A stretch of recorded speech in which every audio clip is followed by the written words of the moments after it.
Hello everyone. So this morning I realized at 4 o'clock when I was letting the dogs out to go pee that it was quite cold out. And it is the end of October and we are in Canada, so it does get quite cold. And then I realized I have forgotten to bring in the bees. Now I didn't get cold enough to freeze any water, so I'm really hopeful that they are okay. But I best do that immediately. So let's bring in the bees.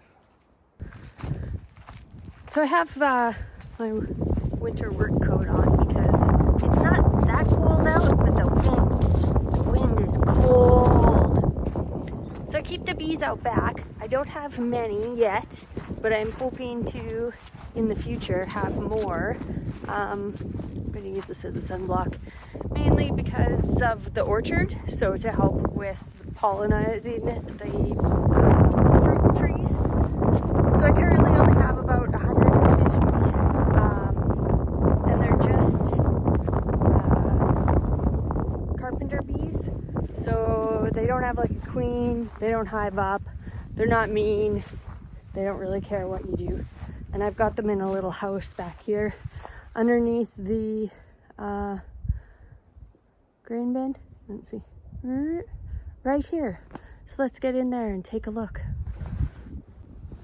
So I keep them under here because they are sheltered from the wind and the rain.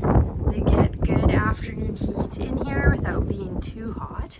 I had one of my nieces decorate the bee house for them, so it's all nicely painted. And I am currently just holding it on with ratchet strings. So it was supposed to be a this year project, but as that sometimes goes, it will be a next year project to build something more permanent for them to attach to.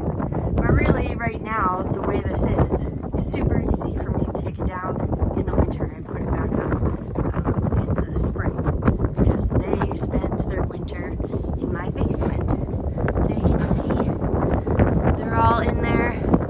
There's a few empty holes. It's kind of hard to get the camera in there. So I'm going to take this down, and then we're going to go into the garage out of the wind and take it apart and take out the nesting block. Okay, so we're in the garage out of the wind. And this is actually a really easy system. I bought the whole setup along with the bees from a local company. So there's just 2 screws here holding on this grate. And what this does is keep predators out, like birds and wasps that might kill the bees. So we just pop that off. We can see all of the crap they left in there from harvesting. And then I have this little cotton sack that also came with them with a little bee on it.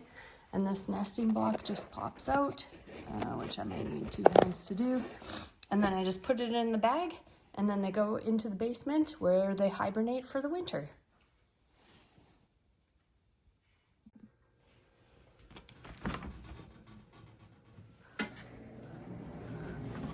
And this is where they'll sleep, with these flower bulbs in a Brits box.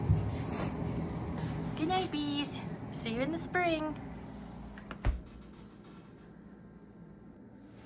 Hopefully they'll make it. I guess we'll see. I'm looking to buy some more in the spring next year anyway, but I really don't like that I might have froze them. But we'll see how they hatch. So you'll have to like and subscribe to see how many actually survive. Have a good day, everyone.